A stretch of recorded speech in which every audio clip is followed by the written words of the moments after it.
जय माता की भक्तजनों। माघ मास की गुप्त नवरात्रि का हिंदू धर्म में विशेष महत्व है। नवरात्रि के दौरान हर दिन माँ दुर्गा के अलग अलग रूपों की पूजा की जाती है। वहीं चौथा दिन माँ भुवनेश्वरी को समर्पित माना जाता है, जो आदि शक्ति का अवतार है। धार्मिक ग्रंथों के अनुसार भुवनेश्वरी लौकिक महासागर तथा अन्य महाविद्याओं से प्रकट हुई हैं। इन्होंने राक्षस अंधका के खिलाफ भगवान शिव की लड़ाई में सहायता की थी। माँ दुर्गा ने भुवनेश्वरी अवतार भगवान शिव की मदद करने और असुरों का वध करने के लिए लिया था। देवी भागवत में वर्णित मणिद्वीप की अष्टधात्री देवी हृलेखा हरिम मंत्र की स्वरूपा शक्ति और सृष्टि क्रम में महालक्ष्मी स्वरूपा आदि शक्ति भगवती भुवनेश्वरी भगवान शिव के समस्त लीला विलास की सहचरी हैं।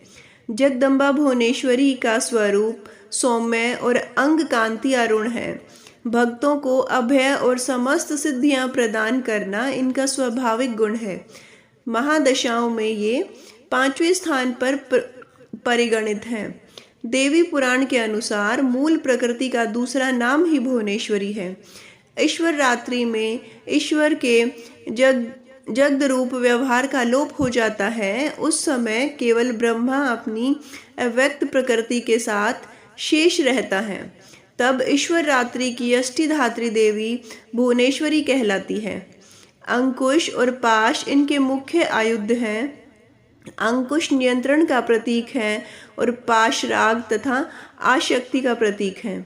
इस प्रकार सर्वरूपा मूल प्रकृति ही भुवनेश्वरी है, जो विश्व को वमन करने के कारण वामा, शिवमयी होने से ज्येष्ठा तथा कर्म नियंत्रण, फलदान और जीवों को दंडित करने के कारण रौद्री कही जाती हैं।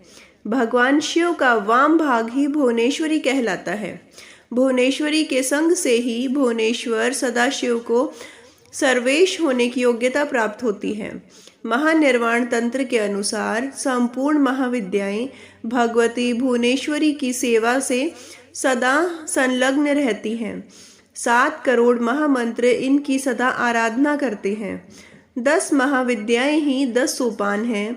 काली तत्व से निर्गत होकर कमला तत्व तक की 10 स्थितियां, जिनमें अव्ययुक्त भुवनेश्वरी व्यक्त होकर ब्रह्मांड का रूप धारण कर सकती है तथा प्रलय में कमला अर्थात व्यक्त जगत में क्रमशः लय होकर काली रूप में मूल प्रकृति बन जाती है। इसलिए इन्हें काल की जन्मदात्री भी कहा जाता है। दुर्गा सप्तशती के 11वें अध्याय में मंगलाचरण में ही कहा गया है, मैं भुवनेश्वरी देवी का ध्यान करता हूँ। उनके श्रीअंगों की शोभा प्रातःकाल के सूर्य देव के समान अरुणाभ है। उनके मस्तक पर चंद्रमा का मुकुट है। 3 नेत्रों से युक्त देवी के मुख पर मुस्कान की छटा छाई रहती है। उनके हाथों में पाश, अंकुश, वर्द तथा अभय मुद्रा शोभा पाते हैं। इस प्रकार वृणनील तंत्र की यह धारणा पुराणों के विवरणों से भी पुष्ट होती है कि कालांतर में काली और भुवनेश्वरी दोनों में अभेद है। अव्यक्त प्रकृति भुवनेश्वरी ही रक्त वर्णा काली है। देवी भागवत के अनुसार दुर्गम नामक दैत्य के अत्याचार से संतप्त होकर देवताओं और ब्राह्मणों ने हिमालय पर सर्वकार स्वरूपा भगवती भुवनेश्वरी की ही आराधना की थी। उनकी आराधना से प्रसन्न होकर भगवती भुवनेश्वरी तत्काल प्रकट हो गई। वे अपने हाथों में बाण, कमल पुष्प तथा शाक मूल लिए हुए थी। उन्होंने अपने नेत्रों से अश्रु जल की सहस्त्रों धाराएं प्रकट की। इस जल से भूमंडल के सभी प्राणी तृप्त हो गए।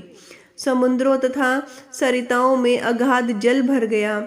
समस्त औषधियां सिंच गई और अपने हाथ में लिए गए शाकों तथा फल मूल से प्राणियों का पोषण करने के कारण भगवती भुवनेश्वरी ही शताक्षी तथा शाकंभरी नाम से विख्यात हुई। इन्होंने ही दुर्गमासुर को युद्ध में मारकर उसके द्वारा अपहृत वेदों को देवताओं को पुनः सौंपा था। उसके बाद भगवती भुवनेश्वरी का एक नाम दुर्गा प्रसिद्ध हुआ। भगवती भुवनेश्वरी की उपासना पुत्र प्राप्ति के लिए विशेष फलदायी होती है।